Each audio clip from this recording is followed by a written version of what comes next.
নাসিরউদ্দিন মোল্লা গো, তার অন্তরে এত মাওলার ভয় ছিল, এত কবরের ভয় ছিল, মরণের ভয় ছিল, সদা সর্বদাই কাঁদতেন আর বলতেন, আল্লাহ তোমার কাঠগড়ায় আমি দাঁড়াইলে জবাব দিতে পারবো না, তোমার কাছে আমি হিসাব দিতে পারবো না। আল্লাহ এই মহল্লার মানুষগুলো যদি একটা না খেয়ে মারা যায়, একটা মানুষ যদি অনাহারে থাকে, আর আমি নাসিরউদ্দিন যদি পানি খায়, খাবার খায়, তোমার আদালতে আমি জবাব দিতে পারবো না। আজকে 20 তলা বাড়ি করেছো, 10 তলা বাড়ি করেছো, গাড়ি করেছো, পাশের বাড়ির মানুষ জীবনে মাসে একবার গোস্ত চকি দেখে না, মাসে একবার মাছ চকি দেখে না। এই গরিব মানুষের হক তোমার কাছে আছে গো। কার জন্য বাড়ি করলা, কার জন্য গাড়ি করলা, কার জন্য দুনিয়ার সম্পদ বানাইলা? সব কিছু তো ছেড়ে যেতে হবে রে মুসলমান, হয় আজ না হয় কাল এই দুনিয়ার মায়া ছেড়ে চলে যাব। আজকে যাদের জন্য তুমি সম্পদ কামাইলা, বাড়ি করলা, গাড়ি করলা, সাদের টাইলস করে বাড়ি করলা, কত না রং বেরঙের ঘর দরজা করলা, সব কিছু ছেড়ে চলে যাবা, তোমার কিচ্ছু নয়, তোমার কিচ্ছু নয়। এই দুনিয়ার মধ্যে সুদ খাইলা, ঘুষ খাইলা, সুদ খায়া বাড়ি করলা, ঘুষ খায়া বাড়ি, তুমি যা করলে রে মুসলমান, এই দুনিয়ার সম্পদ খাবে লোকে, তোমার দেহ খাবে পোকে। জোরে বলেন ঠিক কিনা? আল্লাহ বলে বান্দারে, এই পৃথিবীর মধ্যে আমি কিচ্ছু বলতে কিচ্ছু যেদিন রাখবো না, এই জমিনটা আমি রাখবো না, জমিনের মাটিগুলো আমি আল্লাহ পুড়ায়া তামা বানায়া দিব। কুল্লু মান আলাইহা ফান, সব শেষ করে দিবে কে? আল্লাহ বলে বান্দারে আমি কিচ্ছু বলতে কিচ্ছু রাখবো না, এই জমিনটা আমি রাখবো না, এই জমিনের মাটিগুলো আমি আল্লাহ পোড়ায়া তামা বানায়া দিব, এই জমিনের পানিগুলো পোড়ায় আমি ছাই বানায়া দিব। যেদিন কিচ্ছু বলতে কিচ্ছু থাকবে না, সেদিন থাকবো শুধু আমি আল্লাহ। এই জন্য মোল্লা নাসিরউদ্দিন আমার মৌলার প্রেম ছাড়া কিছু বুঝতো না। শয়নে স্বপ্নে আল্লাহ আর যতটুকু সময় পেত আমার নবীর ভালোবাসা। জোরে বলেন মারহাবা, আর একটু জোরে বলেন মারহাবা। যেদিন কিচ্ছু বলতে কিচ্ছু থাকবে না, সেদিন থাকবে শুধু আমার আল্লাহ। আল্লাহ বলেন বান্দারে, সেদিন থাকবো আমি নবীর ভালোবাসা নিয়া। মোল্লা নাসিরউদ্দিন যেটুক সময় পেতেন থাকতেন রাসূলুল্লাহর প্রেমের মধ্যে ভরা, কারণ রাসূলের সুন্নাতে তার পায়বন্দি ছিল, আমার আল্লাহর গোলামিতে তার পায়বন্দি ছিল, শরীয়ত তরিকত হাকিকত মারিফাতে পরিপূর্ণ ছিলেন। ও মুসলমান শুনে নেন, এইরকম ঘোরাঘুরি করতে করতে যা দেখে ইহুদি অনেক মালের মালিক, অনেক সম্পদের মালিক। ইহুদিকে বললেন, ভাই ইহুদি ভাই, পাশের মানুষগুলো না খেয়ে মারা যায়, প্রতিবেশীগুলো অনাহারে আছে, ক্ষুধার যন্ত্রণায় ছটফট করে, অথচ আল্লাহ তোমাকে বিশাল সম্পদের মালিক বানাইছে, বিশাল উটের পাল, বকরির পাল, মেষির পাল, তুমি এত সম্পদের মালিক আল্লাহ তোমারে বানায়া দিছে, তুমি একটু দান করতে পারো না? তুমি কেন দান সদকা করো না? তুমি কেন যাকাত দাও না? ইহুদি বলে, আমার মাল আমি দেব কি দেব না সেটা আমার ব্যাপার, এই দুনিয়ার মধ্যে কাকে দান করব কি করব না সেটা আমার ব্যাপার। আল্লাহর পাগল মোল্লা নাসিরউদ্দিন ডাকতে বলে, ভাই এই সম্পদ তোমার নয়, এই সম্পদ আমার আল্লাহ তোমাকে দান করেছে, তুমি এখান থেকে একটু দান করো, মানুষকে একটু দান খয়রাত করো, তোমার ভাগ্য ভালো হবে, তোমার শান্তি হবে, তোমার ভালো হবে। মুসলমান মোল্লা নাসিরউদ্দিনের কথা শুনিয়া ক্ষিপ্ত হয়ে গেলেন ইহুদি, বলে বেড়া তোমার দরকার নাই, তুমি যাও, তোমার এই ওয়াজের দরকার নাই। মোল্লা নাসিরউদ্দিন চলে গেলেন। পরের দিন আবার আসলেন, বুঝাইলেন, ভাই আল্লাহ তোমাকে সম্পদ দিছে, এই গ্রামের অনেক মানুষ অনাহারে আছে, অনেক মানুষ ক্ষুধার্ত অবস্থা আছে, যদি কিছু খাবারের ব্যবস্থা করে দাও তাহলে তারা কত না শান্তি পায়, আমি তোমাকে অনুরোধ করি একটু ব্যবস্থা করে দাও। উনি বললেন, না আমি এটা দিতে পারি না, আমার মাল আমি দিব না। মোল্লা নাসিরউদ্দিন ওনার বাড়ির সামনে যাই নামাজ খানা বিছাইলেন, বিছায়া যাই নামাজের মধ্যে 2 রাকাত নামাজ পড়লেন। নামাজ পড়ে হাত উঠায় দিয়ে বলেন, আল্লাহ, আজকে তুমি আমাকে 1000 স্বর্ণের দিরহাম দিবা, 1000 দিবা গো। একটা দিনার যদি তুমি কম দাও আমি গ্রহণ করব না রে আল্লাহ। আমাকে তোমার 1000 দিনার দেওয়া লাগবে, স্বর্ণের দিনার দেওয়া লাগবে। যদি তুমি 1000-এর একটা দিনার কম দাও তাহলে আজকে আমি এটা নেব না, যদি 2টা কম দাও নেব না রে আল্লাহ। আমাকে 1000 দিনারটা তোমার পাগলরে দেওয়া লাগবে। জোরে জোরে চিল্লায় বলা যাবে না মারহাবা। ওরে মানুষ হইয়া তোমরা নবী চিনিলা না, বলেন মানুষ হইয়া তোমরা নবী চিনলা না। চিনেছিল হযরত বেলালে, আজান দিতে যাই মিনারে। ওর মিনারা হইতে বেলাল গেল পড়িয়া, বলেন মানুষ হইয়া তোমরা নবী চিনলা না। চিনেছিল হযরত ওয়াসকরণী, 32 দাঁত ভাঙলেন তিনি। চিনেছিলেন পাগলা ওয়াসকরণী, 32 দাঁত ভাঙলেন তিনি। 32 দাঁত ভাঙলেন পাগলাই, একটাও রাখল না। বলো মানুষ হইয়া তোমরা নবী চিনলা না, বলো মানুষ হইয়া।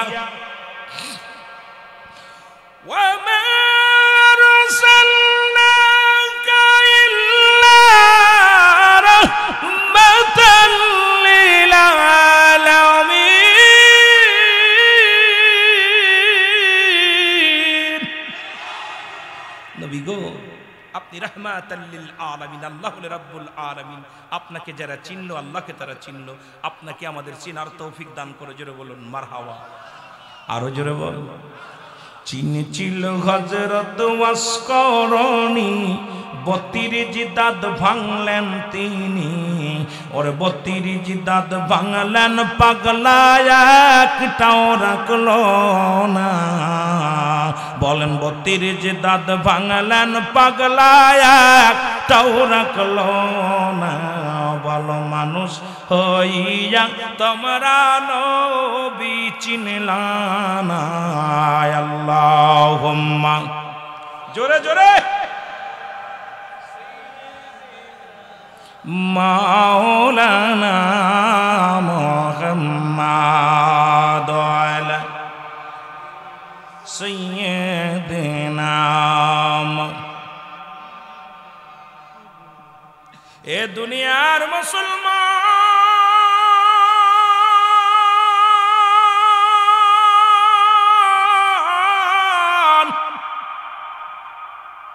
ইহুদি বলে আমার মাল আমি তোমারে দিব না, কিন্তু আল্লাহর পাগল মোল্লা নাসিরউদ্দিন মুসলমান শোনো গো। এই তুর্কির মুসলমান শোনে না, বাংলাদেশের মুসলমান শোনো। উনি আল্লাহর কাছে বলে আল্লাহ আমাকে 1000 কি দিতে হবে, দিনার দিতে হবে, একটা কম দিলে চলবে না। ইহুদি চিন্তা করলো রে যাচাই বাছাই করতে হবে, ও কি প্রকৃত আল্লাহর পাগল না দুনিয়ার পাগল। উনি গুনে গুনে 998টা দিনার আনিয়া একটা টুপলা বাঁধিয়া মোল্লা নাসিরউদ্দিনের কাছে নিয়ে রেখে দিলেন, পাশে রেখে দিলেন। নাসিরউদ্দিন সালাম ফিরাইলেন, আসসালামু আলাইকুম রাহমাতুল্লাহ, আসসালামু আলাইকুম রাহমাতুল্লাহ। দোয়া করে আবার 2 রাকাত নামাজ পড়লেন।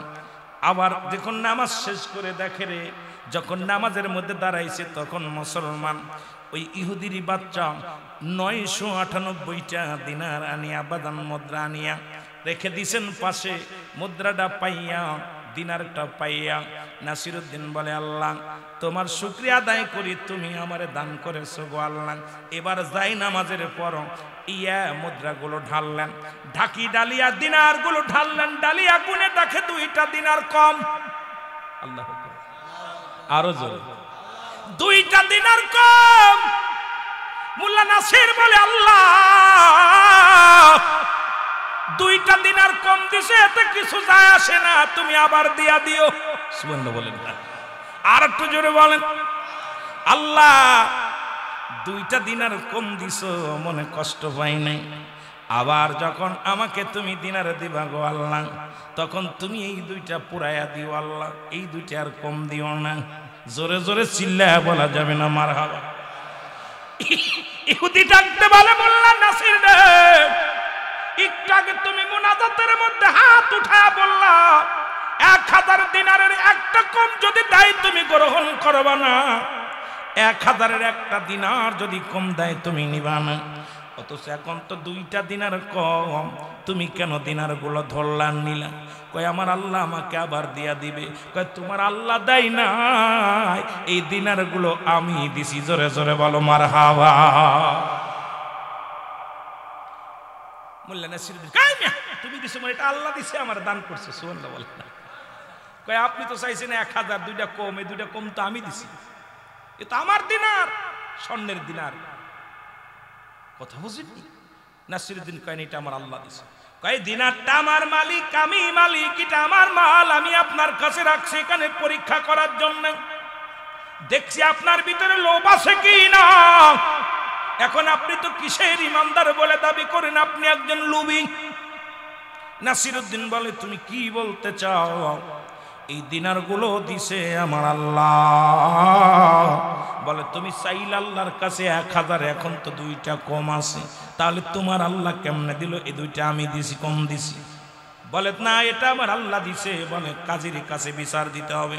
উনি কাজীর কাছে চলে গেলেন। কাজী সাহেব একজন আল্লাহর মাহবুব বান্দা হইয়া ঠকবাজি করেছে, আল্লাহর মাহবুব বান্দা হইয়া দাবি করেছিল আমার ঘরের পাশে আসিয়া উনি সালাত আদায় করে আল্লাহর দরবারে 2টি হাত উঠায়া দিয়েছিল, আল্লাহর কাছে 1000 স্বর্ণের দিনার চেয়েছিল। আমি তো দিই নাই, আমি দিয়েছি 2টা দিনার কম। ওনাকে পরীক্ষা করতে চেয়েছিলাম, এখন দেখি ওই দিনারগুলো একটাও ফেরত দেয় না। এগুলো উনি বুনার বলে দাবি করে যে আল্লাহ দিছে, আসলে ওই দিনারের মালিক আমি। কাজী সাহেব বললেন ওনাকে ধরে নিয়ে আসো, আল্লাহর মাহবুব বান্দাকে ধরে নিয়ে আসো। জোরে জোরে বলো আল্লাহু আকবার। ধরে নিয়ে আসো, মোল্লা নাসিরউদ্দিনকে ধরে নিয়ে আসো। নাসিরউদ্দিনকে ধরার জন্য লোকজন পাঠায়া দিলেন। যখন ওনার কাছে আসলেন ডাকতে বলে নাসিরউদ্দিন কাজীর দরবারে বিচারের জন্য যাওয়া লাগবো। মোল্লা নাসিরউদ্দিন কয় ভাই আমি কেমনে যাব? আমার গায়ে তো সিরা জামা, আমার গায়ে তো কোনো পোশাক নাই, আমার গায়ে তো কোনো জামা নাই। যদি দয়া করে একটা যে ইহুদি ভাই আপনি যদি দয়া করে একটা জামা দিতেন, এই জামাটা গায়ে দিয়া আমি রাজ দরবারে যাইতাম। আমি কোথায়? কাজীর দরবারে যাইতাম। কাজীর দরবারে 1000 মানুষ থাকবে, 1000 জনগণ থাকবে। এর সামনে আমি যদি খালি গায়ে যাই, ছেঁড়া কাপড় গায়ে দিয়ে যাই, তাহলে কাজীকে ছোট করা হবে। আমাকে একটা দামি কাপড় দাও, আমি কাপড়টা পরে কাজীর দরবারে যাব। এবার ইহুদি এনে একটা জামা দিলেন, জামাটা গায়ের মধ্যে দেওয়ার পর বলে ভাই ইহুদি রে, যেহেতু তুমি আমাকে একটা জামা দিলা, আমাকে একটা ঘোড়া দাও। আমি তো হেঁটে যেতে পারবো না, মুরব্বী হয়ে গেছি, গায়ের মধ্যে কোনো বল নাই। যদি একটা ঘোড়া আমাকে দিত, এই ঘোড়ায় চড়ে আমি কাজীর দরবারে বিচারের জন্য যাইতাম। জোরে জোরে চিল্লায় বলো মারহাবা। ঘোড়া দিলেন, বলে চলো। ঘোড়ার জামা গায়ের মধ্যে নিয়ে কাজীর দরবারে গেছে রওনা হয়ে গো। কাজী ডাকতে বলে মোল্লা নাসিরউদ্দিন আপনি একজন আল্লাহ প্রিয় মানুষ, আপনি একজন ইমানদার মানুষ, আপনি একজন আল্লাহওয়ালা মানুষ। আপনার কাছে কি বা আমি আর বলবো? আপনার কাছে আমি জানতে চাই, আপনার কাছে আমি আর আদবের সঙ্গে জানতে চাই, আপনার কাছে যে 998টি দিনার আছে, এই দিনারটা কার? এই দিনারের মালিককে? বলে হুজুর এই দিনার আমাকে আমার আল্লাহ দিছে। কে দিছে? জোরে বলেন কে দিছে? আর একটু জোরে বলো কে? ইহুদি বলে হুজুর ওই দিনার গুলো উনার আল্লাহ দেয় না, দিনার গুলো হলো আমার, ওই দিনার গুলো আমার। উনি উনার মাওলার কাছে যাই নামাজে বসে চেয়েছিল 1000 স্বর্ণের দিনার, কিন্তু আমি উনাকে পরীক্ষা করার জন্য আমি একটা ব্যাগের মধ্যে করে 2টা দিনার কম দিয়া ওনারা যাই নামাজের পাশে রেখে দিয়েছিলাম। উনি একটা লোভী, উনি একটা প্রতারক, উনি একটা ঠকবাজ। এখন আমার দিনার ফেরত দেয় না, বলছে আমার দিনার।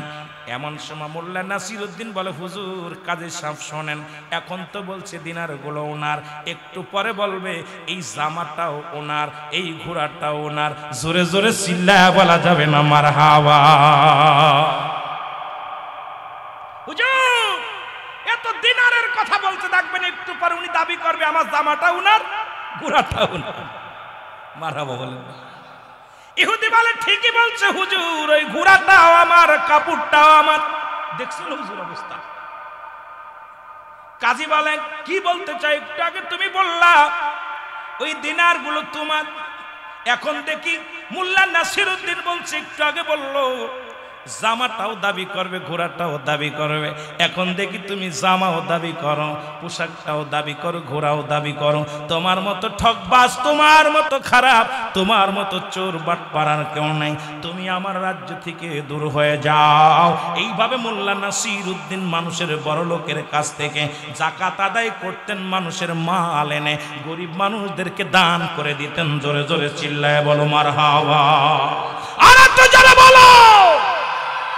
এই তুর্কের নাসিরউদ্দিন মোল্লা গো, তার অন্তরে এত মাওলার ভয় ছিল, এত কবরের ভয় ছিল, মরণের ভয় ছিল। সদা সর্বদাই কাঁদতেন আর বলতেন আল্লাহ তোমার কাঠগড়ায় আমি দাঁড়াইলে জবাব দিতে পারবো না, তোমার কাছে আমি হিসাব দিতে পারবো না আল্লাহ। এই মহল্লার মানুষগুলো যদি একটা না খেয়ে মারা যায়, একটা মানুষ যদি অনাহারে থাকে, আর আমি নাসিরউদ্দিন যদি পানি খায়, খাবার খায়, তোমার আদালতে আমি জবাব দিতে পারবো না। আজকে 20 তলা বাড়ি করেছো, 10 তলা বাড়ি করেছো, গাড়ি করেছো, পাশের বাড়ির মানুষ জীবনে মাসে একবার গোস্ত চকি দেখে না, মাসে একবার মাছ চকি দেখে না। এই গরিব মানুষের হক তোমার কাছে আছে গো। কার জন্য বাড়ি করলা, কার জন্য গাড়ি করলা, কার জন্য দুনিয়ার সম্পদ বানাইলা?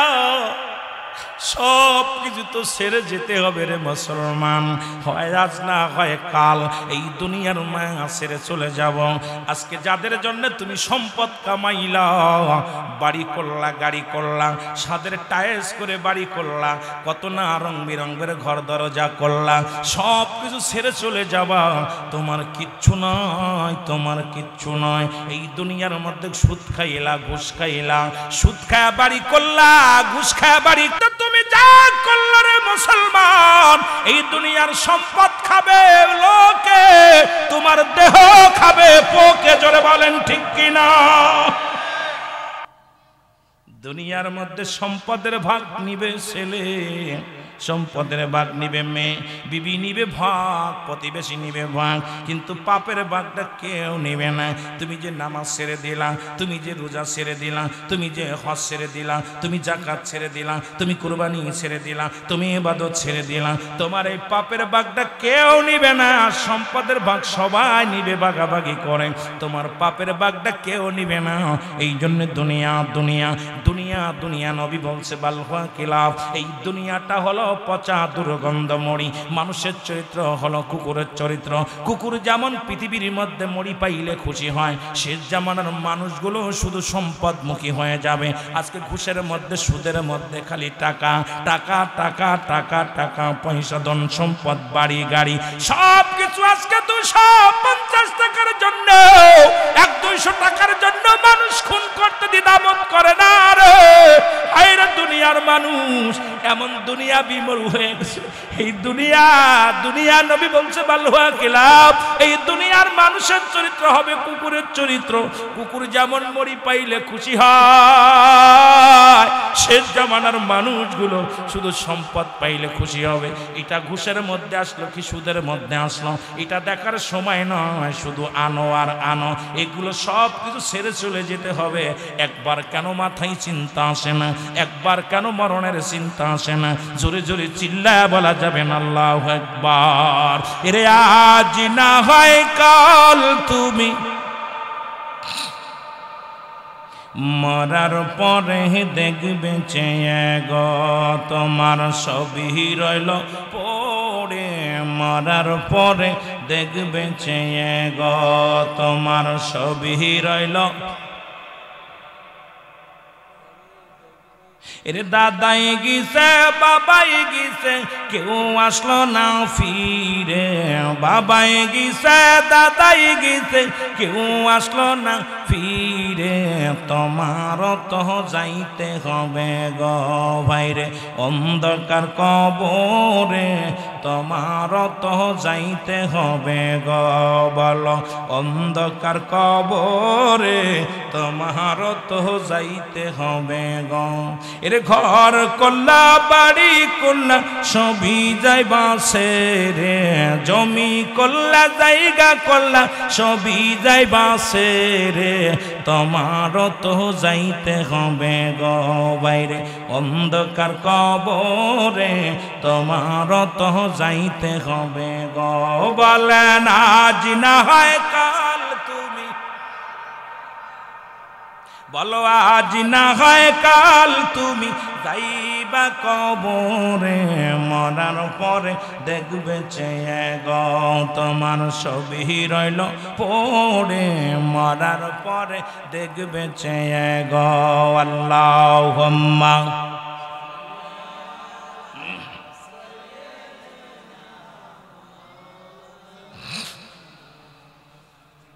ওয়া আলা আলি।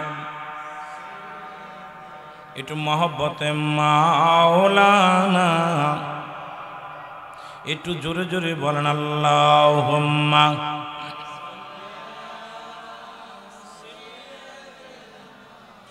মাওলানা মুহাম্মাদ।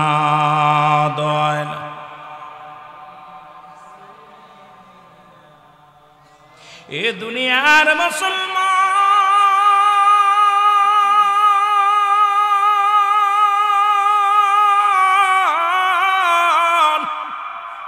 আমি বলতেছিলাম এক নাম্বার বিপদ হলো মানুষের মরণ,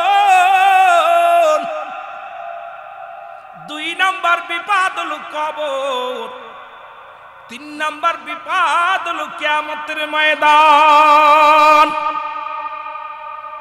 আজকে কবরবাসীদের স্মরণের মাহফিল রে বাবা। আল্লামা মুফতি আমজাদ আলী সাহেব একটা কিতাব লিখলেন, কিতাবের নাম বারে শরিয়া। এই কিতাবের মধ্যে লিখতে যা বললেন, দুনিয়ার মানুষ শোনো, সবচাইতে সহজ মৃত্যু যেটা হয়, 70টা তাজা উটের গায়ের চামড়া জবাই না করিয়া উল্টো দিকে টান মারিয়া সিরিয়া লবণ আর মরিচ লাগায় দিলে যতটুক যন্ত্রণা হয়, এর চাইতে 70 গুণ যন্ত্রণা হলো একটা সাধারণ মৃত্যু। এখন আমরা যারা মরণের সময় পায়খানা করে দিই রে, অনেকেই মরণের সময় মুসলমান প্রস্রাব করে দেয়, অনেকেই মরণের সময় চোখ দুটি বড় বড় হয়ে যায়, অনেকের মরণের সময় জিহ্বাখানা বাইর হয়ে যায়। কত মানুষের দাপন করাইলা, কত মানুষের কাপন পরাইলা, কত মানুষের গোসল করাইলা, কত মানুষের গোসল করাতে যা দেখছো রে পায়খানা প্রস্রাব করে দিছে। জিহ্বাটার গালের মধ্যে ঢুকানো যায় না, চোখ দুটি বড় বড় হয়ে গেছে, বন্ধ করা যায় না। হে মুসলমান শুনে নাও, এই যদি হয় সহজ মৃত্যু গো,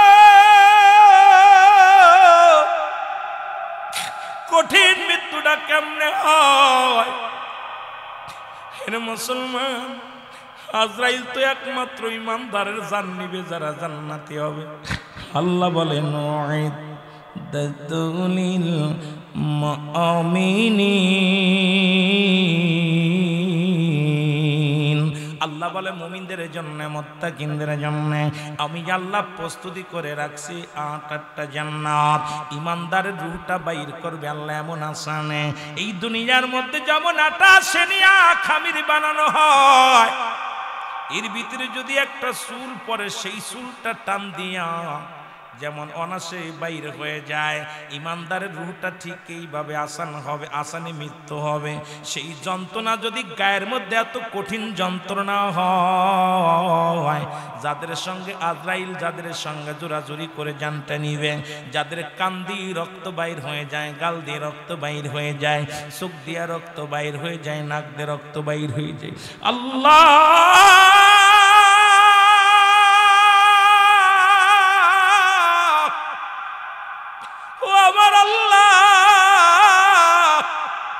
তুমি আমাদের ঈমানটা মজবুত করে দিও, মরণটা আমাদের সহজ করে দিও গো আল্লাহ। আমার ভাইরা, আমার বন্ধুরা, আমার গভীর মনোযোগ, পৃথিবীর মধ্যে সহজ মৃত্যু যদি এত কঠিন হয়, কঠিন মৃত্যুটা কত কঠিন হয়, যাদের জন্য বেঈমান মুনাফিকদের জন্য আল্লাহ প্রস্তুতি করে রাখছে। একটা নয়, দুটি নয়, 7টা জাহান্নাম। আমার আল্লাহ বলেন বিসমিল্লাহির রাহমানির রাহিম উইদ্দাতুলিল কাফিরিন, কাফের বেঈমান মুনাফিকদের জন্য প্রস্তুতি করে রাখছে 7টা জাহান্নাম। একটা নয়, দুটি নয়, 7টা জাহান্নাম রেখেছে। বাজান মুসলমানেরা আমার, আজকে দুদিন পরে হন, দুদিন আগে হন, এই দুনিয়া থেকে বিদায় নিয়ে যাবেন। কি জবাব দিবেন আমার আল্লাহর আদালতে? কি জবাব দিবেন? আপনি কোনো জবাব দিতে পারবেন না। এই দুনিয়ার মধ্যে অন্যায় পথে চললা গো, কতই না বাটপারি করলা, কতই না মস্তানি করলা, গায়ের জোর দেখাইলা, দুনিয়ার মধ্যে কতই না ক্ষমতার দাপট দেখাইলা। আজরাইল যখন আইসা যাবে, কোনো বাহাদুরি চলবে না, কোনো মস্তানি চলবে না, একটা সেকেন্ড তোমার সময় দেয়া হবে না রে মুসলমান। এই জন্য বেশি বেশি ইবাদত করো, বন্দেগি করো আমার আল্লাহর। আজকে তুমি যৌবন পাইয়া 18 বছরের যুবক, 22 বছরের যুবক, গায়ের রক্ত করো, মস্তানি করো গো, এর আগামী দিন বাঁচবা কেউ গ্যারান্টি দিতে পারি না। পরবর্তী সময় তোমার জন্য কি নিয়ামত বয়ে আনতেছে কেউ বলতে পারি না। এখান থেকে বাড়ি যেতে পারবো কেউ বলতে পারি না।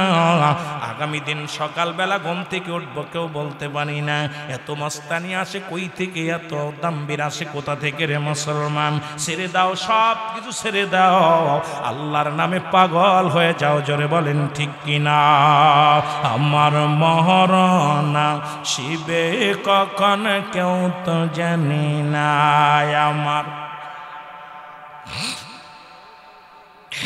আমি চলে যাব, আমায় তোমরা ভুইলা যাও না। আমি চলে যাব, আমায় তোমরা না। আমার মহরনা শিবে কখন কেউ তো জানি না, আমার মহরনা শিবে। টাকা পয়সা দালান কোটা যাহা করেছি, সব কিছু ফেলাইয়া আজি একাই চলেছি রে। আমি সব কিছু ফেলাইয়া আজি একাই চলেছি। আমি যাবার কালে ভেবে দেখি আমার কেহ নাই, আমি যাবার বেলায় নাই আমার মহরনা শিবে। আরো জোরে বলেন, আমার মহরনা শিবে কখন কেউ তো জানি না। আমি চলে যাব, আমায় তোমরা ভুইলা যাও না। আমি চলে যাব, আমার মরণ আসিবে কখন কেউ তো জানি না, ডানে বামে মাটি আমার মাটির বিছানা, ডানে বামে এ দুনিয়ার মুসলমান,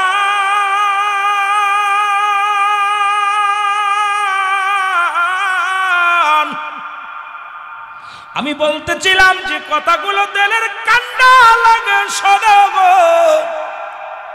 একমাত্র স্রষ্টার মৃত্যু নাই, সৃষ্টির মৃত্যু আছে, যদি বলেন ঠিক কিনা।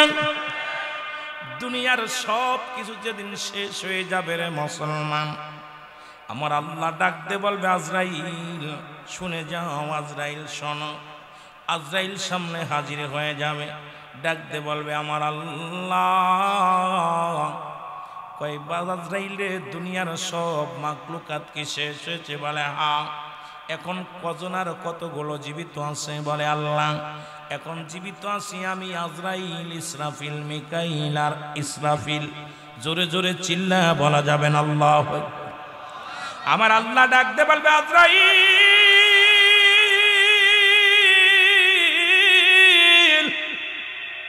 আমার জিব্রাইলের আর প্রয়োজন নাই, যাও তুমি রূহটা নিয়ে আসো। আমি কথাগুলো বুঝাইতে যে একটু পিছনের দিকে অনেক লম্বা আলোচনার দিকে চলে গেছি। আজরাইল আলাইহিস সালাম চলে যাবে, মুসলমান জিব্রাইলের কাছে সালাম দিবে, আসসালামু আলাইকুম ভাই জিব্রাইল। কে গো তুমি? আমি আজরাইল। কেন আইছো? বলে আল্লাহ আমাকে পাঠাইছে আপনার রূহটা কবজ করার জন্য। ওরে মি জিব্রাইল আলাইহিস সালাম ডাকতে বলবে আল্লাহ তোমার হুকুম তালিম করলাম, সারা পৃথিবীর মধ্যে সমস্ত নবী পয়গম্বরের কাছে আমি দুনিয়ার মধ্যে আমি তোমার এই কথাগুলো পৌঁছায় দিলাম। আল্লাহ আমার খুব মরা লাগবে, একটু সুযোগ দেওয়া যায় না? মৃত্যুর ভয়ে স্বয়ং আজরাইলও ভয় পাবে, জিব্রাইলও ভয় পাবে, মিকাইলও ভয় পাবে, ইসরাফিলও ভয় পাবে। বলবে আল্লাহ আমাকে একটু দয়া করা যায় না? আমার আল্লাহ বলবে আজরাইল না না, জলদি করে জানটা নিয়ে আসো। জিব্রাইলের জানটা কবাস হয়ে যাবে, রুহটা বাইর হয়ে যাবে। জিব্রাইল রুহ নেওয়ার সময় এত জোরে চিৎকার মারবে, এই চিৎকার মুসলমান সারা পৃথিবীর পৃথিবীর মধ্যে কেঁপে উঠবে, থরথর করে পৃথিবীটা কেঁপে উঠবে। এত জোরে চিৎকার মেরে ডাকতে বলবে আমার মালিক এই মৃত্যু যে এত কঠিন,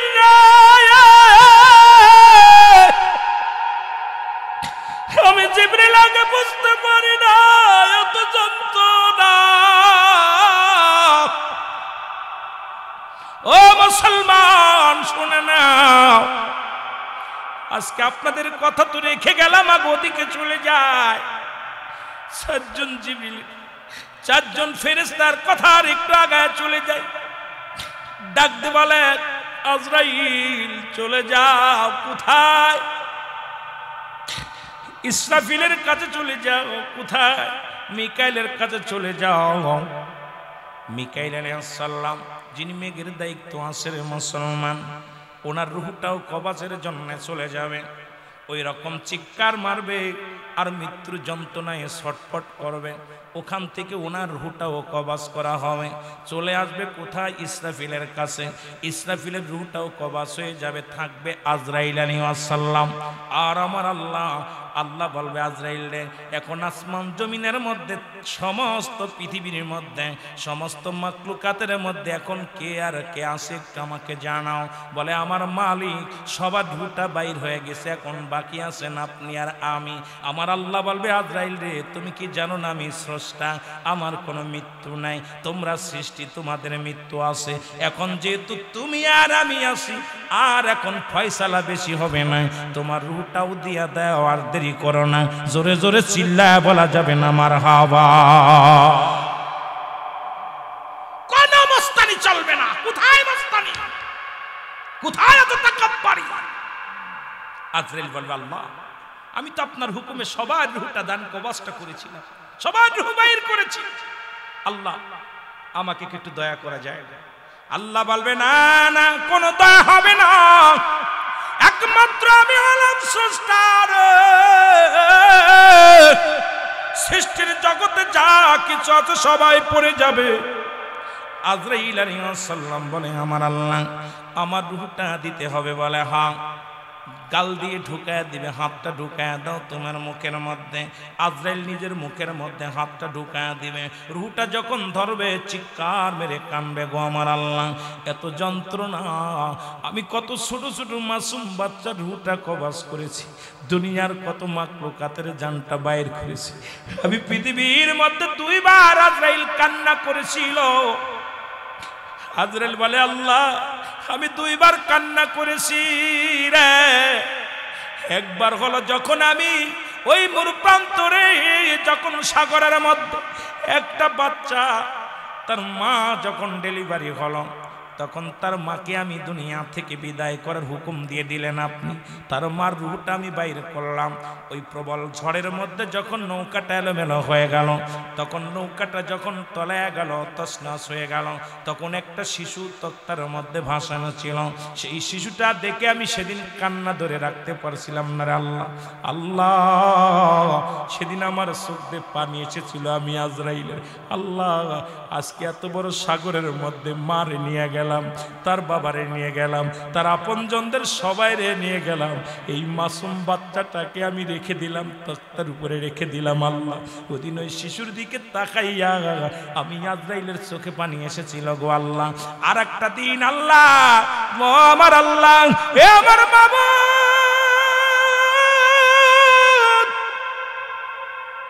ওই সাদ্দাত যখন জান্নাত বানাইছিল গো, ওই সাদ্দাত যখন জান্নাত বানাইছিল ঢোকার জন্য অনেক অনুনয় বিনয় করেছিল, অনেক কাকুতি মিনতি করেছিল। উনি জান্নাতের ভিতরে একটা পা ঢুকানোর পর তাকে আমি নিয়ে এসেছিলাম রে আল্লাহ। আল্লাহ ওদিন আমার চোখের পানি এসেছিল গো আল্লাহ। ওর কান্না দেখে আমি আজরাইল সহ্য করতে পারি নাই। আমার আল্লাহ বলে আজরাইল তুমি কি চেনো এই 2টি লোক রে? এই 2টি লোকই ছিল একটা লোক ওই সাদ্দাত ছিল, ছোট্টবেলা সাগরের মধ্যে ঝড় তুফানে পড়েছিল, সেদিন ওর মা বাবার সবার রুহটা তুমি বাইর করেছিল আজরাইল। আমি আল্লাহ ওকে সাগরের ভিতর থেকে ভাসাইয়া জঙ্গলের ভিতরে নিয়ে গিয়েছিলাম, ওখান থেকে বাঘের দুধ খাওয়াইয়া সাদ্দাতরে মানুষ করেছিলাম, ওই জঙ্গলের রাজত্বই তারে দান করেছিলাম। এরপরে দুনিয়ায় আমার সঙ্গে কত বাড়াবাড়ি করিয়া নিজেই জান্নাত বানাইছে, আমার জান্নাতে যাবে না, এত অহংকার তার ভিতরে ঢুকলো। ওই একটা লোকই ছিল 2টা লোক রে আজরাইল। আজকে তুমি কান্নাকাটি করো কেন? তোমার রুহটা দিয়ে দাও। আজরাইল বলবে আল্লাহ এই জানটা বাইর করাই এত যন্ত্রণা আগে জানি না রে আল্লাহ, আজকে আমার রুহটা দিতে হবে। আজরাইল নিজেটা রুহটা ধরবে টান দিয়া, আজরাইল চোখের পানি ছেড়ে চিৎকার মেরে কাঁদবে রে। আজরাইলের কান্নার ওই আওয়াজ যদি দুনিয়ার মানুষ বেঁচে থাকতো গো, এই দুনিয়ার হাত ফেল করে মারা যেত। ও আমার ভাইরা, আমার বন্ধুরা, আমার আজরাইলের রুহটাও বাইর হয়ে আসবে। সুতরাং এই পৃথিবীর কিচ্ছু থাকবে না, কোটো কীট পতঙ্গ থাকবে না, আপনি থাকবেন না, আমি থাকবো না। দুনিয়াটা ক্ষণস্থায়ী, মাত্র কয়েকদিনের জন্য। ইমানদারের জন্য দুনিয়াটা হলো একটা জাহান্নাম, এই পারে সেতু ওপারে জান্নাত। আর ইমানদারের জন্য দুনিয়াটা কোনো শান্তির জায়গা না। ইমানদারের জন্য শান্তি হবে কবর, শান্তি হবে ওপারে মুসলমান। বেঈমানদের জন্য দুনিয়া, জাহান্নামীদের জন্য দুনিয়া। আল্লাহ যেন আমাদের সবাইকে বুঝার তৌফিক দান করে, এই দুনিয়ার ভিতর থেকে যেন আমল করে যেতে পারি, সেই তৌফিক যেন আল্লাহ দান করে। জোরে জোরে বলেন আমিন। এসেছেন যত নবী সকলের ইমাম, সালাম তোমায় গো নবী, হাজারো সালাম নবী।